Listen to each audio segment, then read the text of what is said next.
Basta gali maghisgot og fried chicken, mao jud ni nga tindahan ang di na ako malimtan. Nganuman tungod kay ang ilang fried chicken affordable pero perting lamia, crispy, juicy, kanunay bagong luto ug naapay unlimited gravy. Mao ni ang usa sa pinaka-legendary nga fried chicken sa Cebu nga duha na ka dekada na maligya og quality ug lamian nga pritong manok sa mga Cebuano. Tara choy, ug uban nimi ninyo nga mag food trip sa legendary nga manukan, ang Tri Sisters Fried Chicken nga naa nahimutang sa University of Cebu Lapu-Lapu and Mandaue Campus o UCLM. Ug gikan ka sa Lapu-Lapu choy, ignaog nimo sa Old Bridge, lantawa lang ning skywalk ug makita na nimo ang ilang tindahan sa kilid. Ug gikan kag Mandaue, mo U-turn ka sa ilawom sa Old Bridge dayon lahos padong skywalk. Aduna pud sila branch sa Luok, Mandaue choy, ug open sila from 7 AM to 8 PM. Sama sa akong gisulti choy, affordable ra ang ilang fried chicken pero wala ginatipid sa timpla, ug ang gidak-on sa manok dili pud gamatoy, dagko ug swak ra kaayo sa iyahang presyo. Naay breast, thigh, wings, drumstick, back og neck part. Ang ilang puso tag 5 og lami kaayo ipare sa bugnaw nga Mountain Dew og bottled water nga tag 20. Tungod kay naa ni dapit sa UCLM choy, suki kayo nis mga estudyante. Kami ni Master diha pud ga eskwela sa una, pero walang ko ka-graduate. Pero kaning manukan sa Tri Sisters, ang tigluwas namo sa pizza peligro sa una kay igo ra ka mo palit og liog sa manok nga tag 15 og tulo ka puso dayon isabaw ang gravy. Wa na, solve na ang paniudto choy. Tara og ato nang tilawan choy. Syempre ang first bite choy kay ang fried chicken sa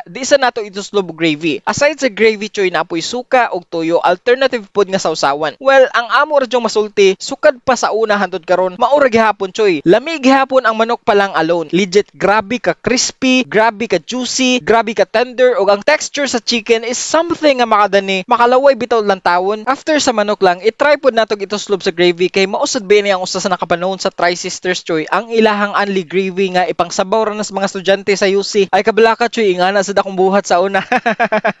Magpinangitain na lang gunas gravy kay i-refill nilas basiyo, mahurot man dayon. Pero in fairness choy ha, same sa manok, consistent gapon ang lasa sa ilang gravy. For us, lami gihapon. Dili siya lapot choy, sakto ra ang kaparat, peppery, pero goods gihapon kaayo. Ulam gihapon kaayo ni isabaw sa puso, bisan maoran ni sudanon, okay na jud kaayo. Og di ka kauyon sa gravy choy, naray typical nga sausawan which is kining suka og tuyo. Syempre gitry pud na namo an bisan asa ituslob choy, fighter man gihapon kaayo. Ang favorite jud nako nga part sa manok choy kay kining liog. Tag 15 ra manggod nya, lami kayo ipare sa gravy. Samtang nagpadayon mis pagkaon choy, magstorya sa tagamay. Ang tuyo gid namo diri kay magkuha mi sa yearbook ni Master sa UC nya. Timing pud kayo nga nakakita ko sa vlog sa kong idol si Kalman na vlogger. Iya na puding na feature choy. Mao to nakahunaon na mi, why not i-feature sa dinamo kay daghan sa big tagsa nga memories diri ni Master. Og syempre sure ko daghan alumni sa UC ay makarelate pud namo. Di ay choy alas 12 sa udto namin naabot ni Master nga rating, paniudto jud mo nang kung makabantay mo puno jud kayo og halos di na mabakante. Ingana kang ngilngig ang fried chicken sa Tri Sisters kay bisan ginaadlaw-adlaw nas mga estudyante, wa gihapon sila puli. Pag human na mo glamoy ari choy sa gawas, adto na mi nakitaan nga na maligya og mangga nya. Makaibog man jud kayo ang ilang hipon nya pagkahibaw na mo barato ra, nipalit na pud mi pang finishing sa among gikaon. Tag 25 ra choy og nanay free hipon. Sa tungod ra sa Tri Sisters og matud ba ni Kuya diri jud siya tigpwesto. Fighter pud kayong mangga ni Kuya choy, dili kayo aslom, dili pud kayo tamis, igo ra jud nga di baghibat atong naong. Pero lami kayo siya ipare sa hipon choy kay medyo sweet, di complement jud siya sa mangga. Naapoy asin choy if ganahan kag medyo parat, sulit na kayo ni sa presyo. O makakita mong Kuya ari choy, suway ninyo ang iyang baligya nga mangga kay di jud kamahayan. Mga choy, kung ganahan mo motilaw sa Tri Sisters Fried Chicken, anara sila sa may UCLM ug aduna pud sila branch sa Luok, Mandaue across Virgin de la Paz Chapel. Open sila daily from 7 AM to 8 PM. At tak na dayon choy.